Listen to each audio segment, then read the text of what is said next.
Hi everyone, स्वागत है आप सभी का अनअकैडमी पे। मैं दीपक कुमार सिंह। परिश्रम का महासागर तैरना है इन्हें, डूबते हुए भी मुस्कुराना है इन्हें। जी हाँ, मैं बात कर रहा हूँ आज के टॉपिक में सुसाइड पे। रिसेंट में जब कोटा में कुछ स्टूडेंट के द्वारा सुसाइड कहीं न कहीं किया परफ़ॉर्म किया गया, सुसाइड आत्महत्या की गई। ये इस बात पे क्वेश्चन मार्क उठाता है कि आज बदलते समाज में बदलते परिवेश में जो लोगों के ऊपर एक प्रेशर है, खासकर बच्चों के ऊपर जो प्रेशर है या फिर जो इकोनॉमिक और सोशल इनइक्वालिटी है, इसके कारण जो चैलेंजेस हैं, ये कहीं न कहीं हमारे समाज में आत्महत्या को बढ़ावा दे रहे हैं। और इसलिए बेहद ज़रूरी हो जाता है कि इस टॉपिक को थोड़ा-सा इसके ऊपर जो आप सिविल सर्वेंट हैं, क्योंकि आप जाकर डिस्ट्रिक्ट को सँभालने वाले हैं, तो बेहद ज़रूरी है कि आपको इस बारे में जानकारी हो कि किस प्रकार से सुसाइड को लेकर। तो मेरे लेक्चर थोड़े-से अलग टाइप के होते हैं, आपको मालूम है। इसमें मैं एथिकल पॉइंट भी अभी कंसीडर करूँगा, गवर्नमेंट की इनिशिएटिव भी कंसीडर करूँगा। तो ओवरऑल अगर आपका ये एथिक्स में इंडियन सोसाइटी में खैर अभी पूछा ही था, एथिक्स में कहीं भी पूछेगा तो आप इसका आंसर जो है वो आसानी से क्या कर सकते हैं, दे सकते हैं। तो चलिए आगे देखेंगे, बात करेंगे। उसके पहले कुछ इम्पोर्टेंट, आज लास्ट डेट है बेटा 23 दिसंबर। अगर आपको अनअकैडमी के कोर्स सब्सक्राइब करने हैं तो 50% ऑफ के साथ में 12 मंथ जो है ये देखिए आप फ्री। देखिए ये लास्ट डेट है, आप कोड यूज़ कर सकते हैं दीपक1। जी हाँ, दीपक1 कोड यूज़ करके आप इसका बेनिफिट ले सकते हैं। साथ ही संघर्ष आपका साथ हमारा स्टार्ट योर 2025 यूपीएससी प्रिपरेशन याद रखेंगे कि ये फाउंडेशन बैच है, इंग्लिश में है। 23 दिसंबर आज से स्टार्ट हो रहा है। मंडे टू सैटरडे ये बैच चलेगा, तो आप इसमें इनरोल कर सकते हैं। साथ ही लक्ष्य बैच जो आईएएस के लिए है वो आप ज्वाइन कर सकते हैं, जहाँ पे आप देख रहे हैं कि मैं एथिक्स आपको पढ़ा रहा हूँ। दिसंबर 30 से ये बैच स्टार्ट होगा। क्लियर है। साथ ही अगर आप और डिटेल चाहते हैं तो इस नंबर पे कॉल कर सकते हैं। सुसाइड कोटा में बच्चों के द्वारा किए गए सुसाइड ने कहीं न कहीं पूरी भारत में, पूरे देश में एक अलार्मिंग सिचुएशन क्रिएट कर दिया। जहाँ पे माता-पिता तो अपने बच्चों को लेकर कहीं न कहीं एक एक चि चिंता में तो आ ही गए हैं। साथ ही साथ ये क्वेश्चन भी क्रिएट करता है कि मेंटल हेल्थ और जो प्रेशर है उसके साथ में जो आज की जनरेशन है, ठीक है, वो क्या फेस कर रही है, उसके ऊपर भी क्वेश्चन मार्क उठाता है। तो इसी बेसिस पे हम सुसाइड के ऊपर चर्चा करने वाले हैं। तो यहाँ पे देखेंगे बच्चों, आज के national crime record bureau NCRB का जो डेटा है 2022 का, वो सुसाइड पे क्या कहता है? कहता है कि करीब 1.7 लाख सुसाइड जो हैं, वो रिकॉर्ड किए गए थे 2022 में, जिसमें 26.4% सुसाइड जो थे वो डेली वेज लेबर के थे, सबसे ज़्यादा। मतलब 26.4% सुसाइड जो थे वो डेली वेज लेबर जो मज़दूर हैं, उनके द्वारा किए गए थे। और तमिलनाडु जो है, वो हाईएस्ट नंबर है सुसाइड में, डेली वेज अर्नर्स के रूप में देख सकते हैं। और ओवरऑल सुसाइड रेट इंडिया में जो है 12.4% आपको देखने को मिलेगा। क्लियर है। तो इसके साथ ही अगर देखेंगे तो फैमिली प्रॉब्लम्स, इलनेस जो है, ये टॉप कॉज बने हुए हैं। परिवार की प्रॉब्लम है, इलनेस है। अभी एक शायद मूवी भी, जवान मूवी आई थी, जिसमें किसान के सुसाइड को लेकर भी मुद्दा उठाया गया था। तो फैमिली प्रॉब्लम्स है, इलनेस है। साथ ही साथ southern states like Tamil Nadu, Karnataka, Kerala reported higher suicide rates. Delhi, Bangalore and Chennai had the highest number of suicide among the cities. तो these are the major concern जो कि हम देख सकते हैं यहाँ पे कि सुसाइड जो है, कोटा के इंसिडेंट ने हमें एक अलार्मिंग सिचुएशन में डाल दिया। हमें इस बात पे एक बार फिर से गौर करने पे मजबूर कर दिया कि समाज में जो ये आत्महत्या है, जो मानसिक जो स्वास्थ्य है बच्चों का और साथ साथ बड़ों का, और जो ये सामाजिक जो कहते हैं इनइक्वालिटी है, क्लियर है। तो इस आधार पे अगर आप देखेंगे तो बहुत सारे चैलेंजेस हमारे सामने उभर कर आते हैं, और एनसीआरबी का डेटा इसी ओर इशारा भी करता है। साथ ही साथ अगर आगे बढ़ते हैं हम, तो यहाँ पे सबसे पहले आता है कि भाई इसके पीछे और भी क्या क्या रीजन हो सकते हैं। सबसे पहले देखेंगे social stigma, like not enough discussion about depression and suicide. हमारे यहाँ पे डिप्रेशन के ऊपर कोई खुल के किसी से चर्चा ही नहीं करता है। अगर आप आम शब्दों में किसी भी व्यक्ति से बोल दें कि भाई आप साइकियाट्रिस्ट के पास चले जाइए, या फिर आप कहते हैं कि आप अपनी जो साइकिक पोजीशन है, जो आपकी मेंटल इलनेस है, उसके बारे में खुल के बताइए। लेकिन लोग समझते कि नहीं, अगर हम किसी के पास जाते हैं इसके बारे में डिस्कशन करने, तो लगता है कि हम पागल हैं। ठीक है, ऐसा आदमी, एक नॉर्मल इंसान समझ लेता है। और मेंटल डिप्रेशन को हमेशा इग्नोर किया जाता है, बल्कि इग्नोर करने की चीज नहीं है। क्योंकि अगर ये शुरुआत में नहीं इसको कंसीडर किया गया, इसके ऊपर ध्यान नहीं दिया गया, तो आखिरी में ये बढ़कर सुसाइड तक के रास्ते जो हैं, सुसाइड करने पे भी लोगों को मजबूर कर देता है, एक तो सोशल स्टिग्मा के रूप में। दूसरा आप देखेंगे एकेडमिक प्रेशर, जैसे कि कोटा जो एग्जांपल आपके सामने देखने को मिलता है कि लोग पढ़ाई कर रहे हैं एकेडमिक लेवल पे, उसमें प्रेशर है, ठीक है, कुछ करना है, कुछ शायद माँ माँ माँ माँ मतलब क्या कहते हैं, पेरेंट्स के लिए करना है, माँ के लिए करना है, पिता के लिए करना है। उसके साथ साथ देखेंगे कि एक सोसाइटी में भाई रिश्तेदार जो है एक अलग से एक प्रेशर डाल के रखते हैं कि नहीं भाई बेटा इतना पढ़ने गया था, किया कि नहीं किया। इस आधार पे भी बहुत सारे चैलेंजेस देखने को मिलते हैं। साथ ही साथ रिलेशनशिप ब्रेकडाउन जो है, ये भी एक आजकल मुद्दा देखने को मिलता है कि रिलेशनशिप ब्रेकडाउन के द्वारा भी इस पे कहीं ना कहीं सुसाइड के जो नंबर्स हैं वो देखने को मिलते हैं। साथ ही साथ लैक ऑफ एडिक्वेट सपोर्ट, मतलब लोग क्या कहेंगे, ये जो एटीट्यूड है ना, एथिक्स में टॉपिक है एटीट्यूड, ठीक है, लोग क्या कहेंगे, व्हाट विल पीपल से in India, in Indian society is a permanent feature of the in the life of the competitive aspirants. मतलब यूपीएससी की तैयारी कर रहे हैं उन बच्चों को तो हमेशा क्या लगता है, लोग क्या कहेंगे, हम दिल्ली गए थे पढ़ने, हम यहाँ गए थे पढ़ने, सबको मालूम है यूपीएससी की तैयारी कर रहे हैं, नहीं निकलेगा तो क्या कहेंगे, इस तरह की सिचुएशन। खैर यूपीएससी में पढ़ते पढ़ते तो हमारा मेंटल जो लेवल है वो इतना स्ट्रांग हो जाता है, हम मेंटली इतने स्ट्रांग हो जाते हैं कि बहुत कम चांसेस देखने को मिलते हैं कि ऐसा होता है। लेकिन फिर भी अगर दूसरे जगह पे देखेंगे, दूसरे कॉम्पिटिटिव एग्जाम में देखेंगे, तो एक बहुत बड़े लेवल पे प्रेशर देखने को मिलता है। खासकर वो बच्चे जो 12th पास आउट करके घर से दूर जाकर नीट और आईआईटी की तैयारी करते हैं, उन बच्चों में ये देखने को बहुत ज्यादा मिलता है। साथ ही साथ high expectation from the student, ये उसी में कंसिडर कर लेंगे।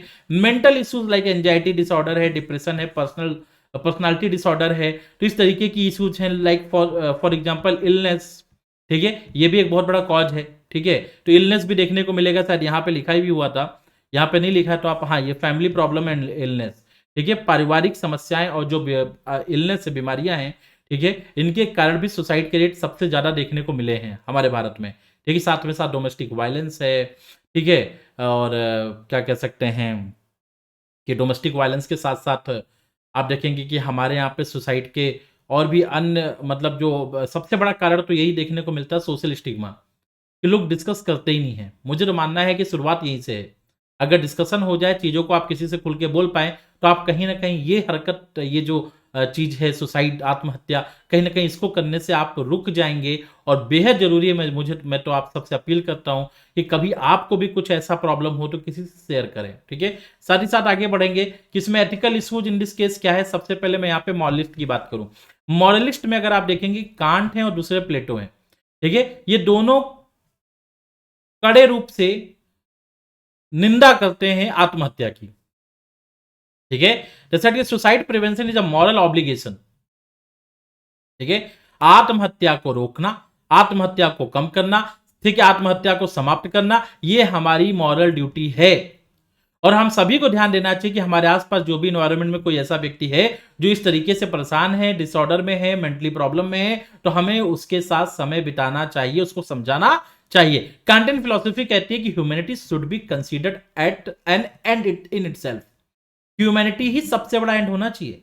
Using one self as a means to end, मतलब आप अपने आप को, ठीक है, एंड के लक्ष्य को प्राप्त करने के लिए खुद को आत्महत्या के द्वारा समाप्त कर लेना, ये अनएक्सेप्टेबल है। साथ ही साथ प्लेटो कहते हैं कि आपका जो जीवन है वो ईश्वर के द्वारा दिया गया है, और अगर आप अपने जीवन को खुद अपने द्वारा समाप्त करते हैं तो यह ईश्वर के विरुद्ध है। जी हां, मतलब यहां पे बोला गया है कि emphasis on the obligation to society, suicide is inconsistent with the greater good. तो इस आधार पे प्लेटो भी इसकी निंदा करते हैं। अगर एग्जांपल देखेंगे तो सिंगापुर और भारत जैसे देशों में सुसाइड को लेकर जो है पनिशेबल ऑफेंस माना गया है।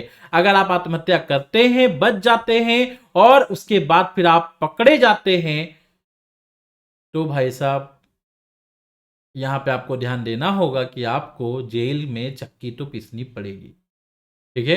तो ऐसे नहीं तो ऐसे आप थोड़ा डर के भी कम से कम इन चीजों को ना करें तो ज्यादा बेटर है। अगर देखेंगे जो मतलब आगे देखेंगे जो हमारे यहाँ पे क्या कहते हैं उसको, कि आजकल लिबर्टेरियंस चले हुए हैं कि भाई हम लिबरल हैं और फलाना और धमाका, ये सब चीज़ें चली हुई हैं, लेकिन लोग आज इसको नेगेटिव सेंस में यूज़ करते हैं। बल्कि ये एक ऐसा ग्रुप ऑफ स्कूल रहा है जो हमेशा थॉट को एक अलग लेवल पे देखता है। यहाँ पे देखेंगे कि इनका क्या कहना है कि suicide can be rational, carefully contemplated choice to avoid pain and suffering. ठीक है, की आइडियाज में उन्होंने दिया है values freedom of choice considering the decision to die by suicide a right.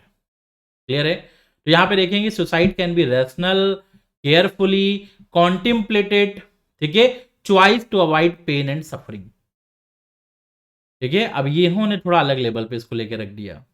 इन्होंने बोला freedom of choice this and that. कुछ देशों में देखेंगे तो सुसाइड के बिहेवियर को डीक्रिमिनलाइज किया गया है, यूथनेसिया इच्छा मृत्यु जो है उसको लीगलाइज किया गया है। तो ऐसे जगह पे अगर आप देखेंगे तो इसे रैशनल, केयरफुली और कॉन्टेम्पलेटेड माना जाता है। लेकिन ये वहां से होगा जहां के लोग जागरूक हैं, जहां पे लोग किसी ऐसी बीमारी जिसका कोई मतलब समाधान नहीं है उससे मुक्त होने के लिए यूथनेसिया को, तो वो सही है। लेकिन भारत जैसे देशों में यह सही नहीं है। रिलेटिविस्ट क्या कहते हैं कि भाई एक्सेप्टेबिलिटी ऑफ सुसाइड वेरीज, ये अलग अलग वेरीज है, मतलब ये cost benefit analysis of situation और कल्चर और कंटेम्प्रेरी वेरिएबल्स के आधार पे देखा जाना चाहिए। ये देखना चाहिए कि भाई किस रिलेशन में हुआ है। अगर कोई व्यक्ति बीमार है, उस बीमारी का कोई इलाज नहीं है, तो उसे यूथनेसिया मतलब इच्छा मृत्यु के को मतलब अलाउ कर देना चाहिए। लेकिन कोई व्यक्ति मात्र बेटा ब्रेकअप हो गया और सुसाइड कर लिया, तो इसको तो रोकना पड़ेगा ना। तो यहां पे की आइडियाज है decision influence by the individual, family, societal needs. मतलब रिलेटिविस्ट जो है इन्होंने कल्चर को, सोसाइटी को, फैमिली को, ठीक है, इन सब सोशल कंटेक्स्ट में सुसाइड को देखा है। इन्होंने बोला कि decision influenced by individual, family, societal needs at that moment. Analysis aim to maximise social utility considering whether suicide benefit और हार्म सोसाइटी। ठीक है, और इसमें हमें समाज के विकास के लिए इसमें ध्यान देना चाहिए और यह भी देखना चाहिए कि सुसाइड जो है, क्लियर है, वह कहीं ना कहीं सोसाइटी को बेनिफिट पहुंचाता है या हार्म। अगर वह इच्छा मृत्यु है, बीमारी के खिलाफ में है, बीमारी का इलाज नहीं है, तब तो ठीक है। लेकिन अगर वहीं पे या समाज में केवल परफॉर्म कर लिया गया है छोटी मोटी दिक्कतों के द्वारा, तो यह समाज में असंतुलन स्थापित करेगा और मतलब इसको लेकर एक कठोर रूप से कदम उठाए जाने चाहिए वहां के प्रशासन, ब्यूरोक्रेसी, सरकार के द्वारा। This perspective recognise that complexity of the issue, acknowledging that cultural and situational factor play a role in determining the acceptability of suicide. मतलब आत्महत्या को देखने के लिए कल्चरल और जो सिचुएशनल फैक्टर से उनको एनालिसिस करना बहुत जरूरी है, मतलब किसी कंटेक्स्ट में देखेंगे। अब आइए देखते हैं कि इंडियन गवर्नमेंट ने इंप्लीमेंट क्या किया है, कौन कौन से मेजर इंप्लीमेंट किए हैं टू प्रिवेंट द सुसाइड। सबसे पहले मेंटल हेल्थ लेजिस्लेशन। ठीक है, मेंटल हेल्थ एक्ट 2017 आया, national mental health policy focusing on better mental health care and decriminalising suicide. ठीक है, तो एक बेटर मेंटल हेल्थ केयर को फोकस करने के लिए सरकार के द्वारा कदम उठाया गया। DMHP NHM जो NMHP है, district mental health programme and rationality mental health programme that aim to delivering the suicide prevention services facing challenges in funding and human resources. साथ ही साथ स्टेट लेवल इंप्लीमेंटेशन भी किया गया है ताकि सुसाइड को कम किया जा सके रीजनल लेवल पे जाकर। साथ ही साथ कम्युनिटी प्रोग्राम एंड ट्रेनिंग्स जो है उनको स्टार्ट किया गया है। Initiative like the spirit and collaboration with the SPIF for the community level intervention, जहां पे लोग समूह में आकर मेंटल हेल्थ को लेकर अवेयर करते हैं, लोगों से खुल के बात करते हैं, लोगों को बताते हैं अगर ऐसी समस्या तो खुल के बोलना चाहिए ताकि सुसाइड क्राइसिस को समाप्त किया जा सके। Pesticide storage facility, for example Tamil Nadu में, ठीक है, कानून के द्वारा एक कॉमन मैन है, ठीक है, उनसे जो आपका जो आपका रूरल एरियाज में सुसाइड है, आपने देखा होगा लोग पेस्टिसाइड, कीटनाशक दवाएं, सल्फास वगैरह आपने सुनी होंगी, इन चीजों का सेवन कर लेते हैं, तो उनकी पहुंच लोगों को आसान नहीं की गई है। मतलब तमिलनाडु ने तो इन पे बहुत ज्यादा फोकस किया क्योंकि सुसाइड रेट भी ज्यादा है, ताकि इनकी कॉमन मैन के पास, आम व्यक्ति के पास या ये आसानी से इनकी पहुंच ना हो पाए, जिससे उनकी जो सुसाइड रेट है वो रोका जा सके। साथ ही साथ हेल्पलाइन और सपोर्ट भी शुरू किया गया है। आप यहाँ पे स्नेहा फाउंडेशन का ये नंबर 24x7 है। आई कॉल है टाटा इंस्टीट्यूट सोशल साइंस का, जो जहां पे आप ये मंडे टू सैटरडे सुबह 8 से 10 है, आप अपने मेंटल हेल्थ पे यहाँ पे खुल के बात कर सकते हैं और चीजों को डिस्कस कर सकते हैं।